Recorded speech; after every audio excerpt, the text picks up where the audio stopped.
Shalom saudara, Bet Hamidras atau rumah pengajaran kita hari ini terambil dari Hakim-Hakim 14 ayat yang pertama sampai dengan 24. Tetapi saya akan membaca dari ayat yang kelima sampai dengan yang ketujuh. Demikianlah kata Tuhan bagi kita. Lalu pergilah Simson beserta ayahnya dan ibunya ke Timna. Ketika mereka sampai ke kebun-kebun anggur di Timna, maka seekor singa muda mendatangi Simson dan mengaum. Pada waktu itu berkuasalah roh Tuhan atas dia, sehingga singa itu dicabiknya seperti orang mencabik anak kambing tanpa apa-apa di tangannya. Tetapi tidak diceritakannya kepada ayahnya atau ibunya apa yang dilakukannya itu.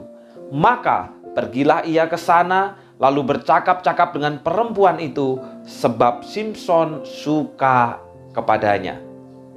Weak spot atau titik lemah. Saudara, tahu enggak apa arti nama Simson? Mungkin selama ini kita berpikir, saudara, bahwa nama Simson artinya adalah kuat, perkasa, jagoan. Namun ternyata, saudara, bukan itu arti nama Simson.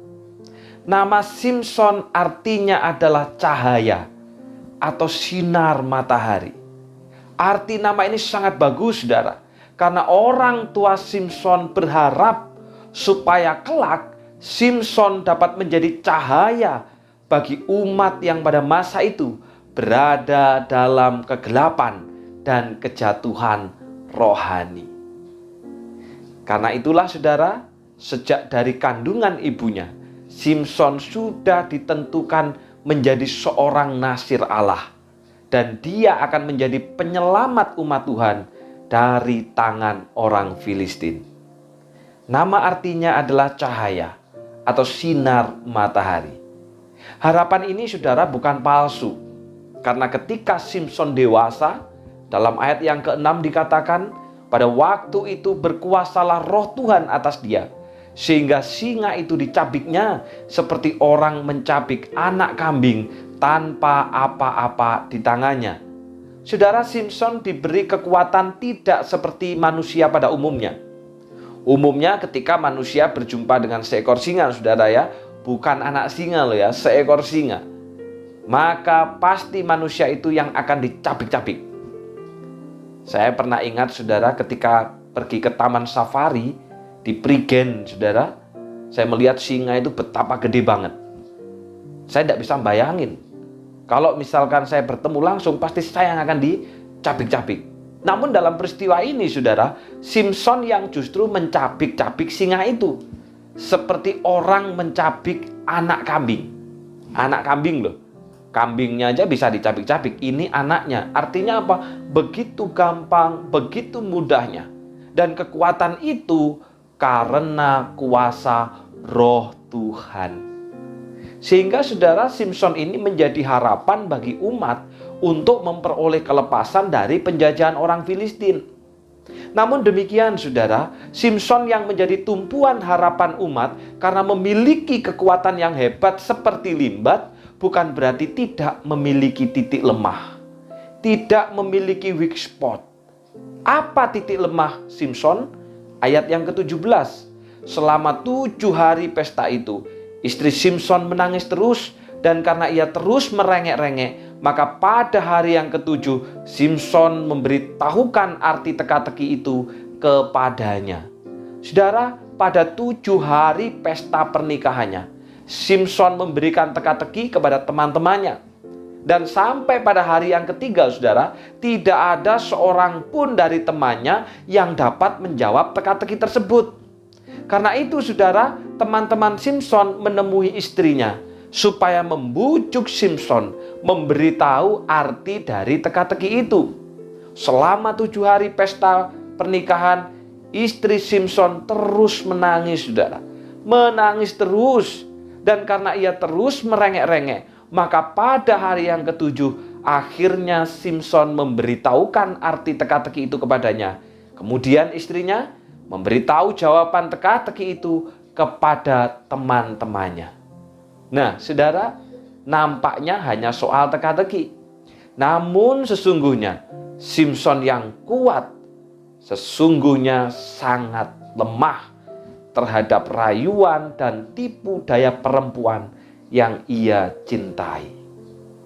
Ini juga menggambarkan umat pada masa itu, saudara, yang mudah jatuh pada penyembahan berhala dan meninggalkan Tuhan karena mencintai dewa-dewa selain Tuhan.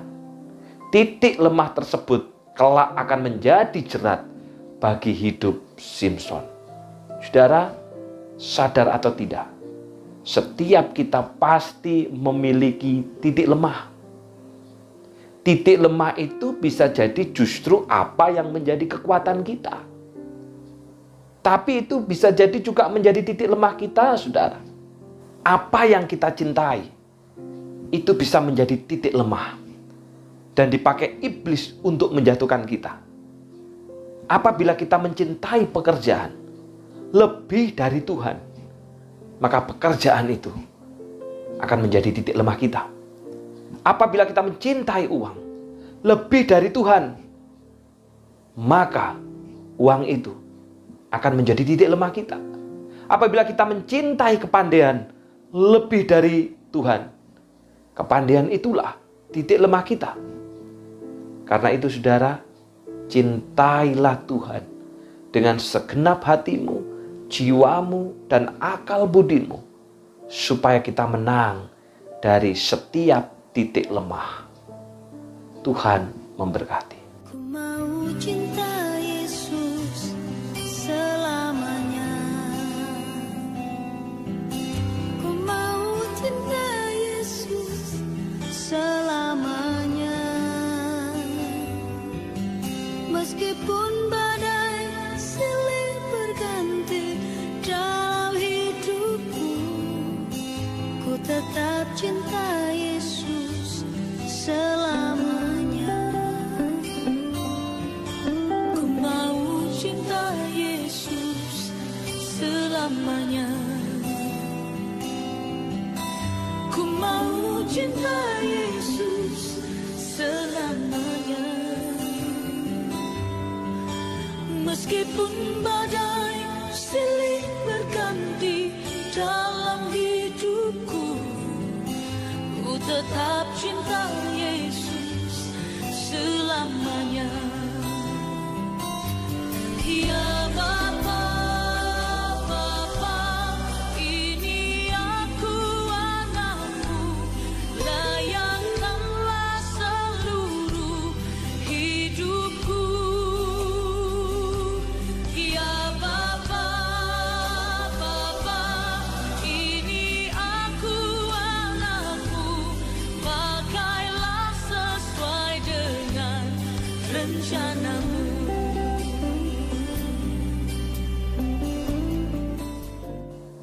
Kita berdoa.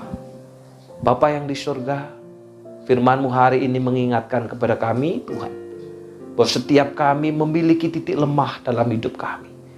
Sebagaimana Simson, titik lemahnya adalah ketika mencintai seorang perempuan, sehingga dia bisa meninggalkan prinsip hidupnya. Tolonglah kami ya Bapa, supaya kami mencintai Tuhan lebih dari segala sesuatunya. Ketika kami mencintai pekerjaan, mencintai uang, mencintai prestasi, mencintai kepandaian lebih daripada Engkau, maka itulah yang akan menjadi titik lemah kami. Ajarlah kami supaya kami mencintai Tuhan dengan segenap hati kami, segenap jiwa kami, dan segenap akal budi kami. Bersyukur pada saat ini kami berdoa untuk sekolah Kristen Aletheia ya Bapa, yang merupakan anak kandung dari Gereja Kristus Tuhan. Karena itu tolonglah Bapa, gereja-gereja GKT, supaya dapat membentangkan, dapat melampangkan, dapat memanjangkan pelayanan mereka dan menyentuh sekolah Kristen Aletheia sebagai anak kandung yang lahir dari rahim Gereja Kristus Tuhan. Kami memperhatikan mereka, kami peduli dengan mereka. Kami membantu mereka. Karena di belakang SKA ada anak-anak perjanjian yang telah Tuhan siapkan untuk menjadi umat-Mu. Berdoa untuk para guru, berdoa untuk para pendidik, para pengajar di seluruh SKA yang ada di Indonesia. Baik itu yang di Genteng, di Jember, di Malang, di Ampenan, di Probolinggo, bahkan mulai juga akan dibangun yang ada di Pontianak, di Surabaya. Tuhan tolong semuanya. Dengan demikian juga siswa-siswa yang Tuhan percayakan menjadi bagian daripada SKA. Kiranya Engkau juga yang menolong mereka. Demikian juga untuk yayasan, Sekolah Kristen Aletheia. Tuhan Kau pimpin, supaya dengan hikmat Tuhan dapat mengelola SKA dengan benar.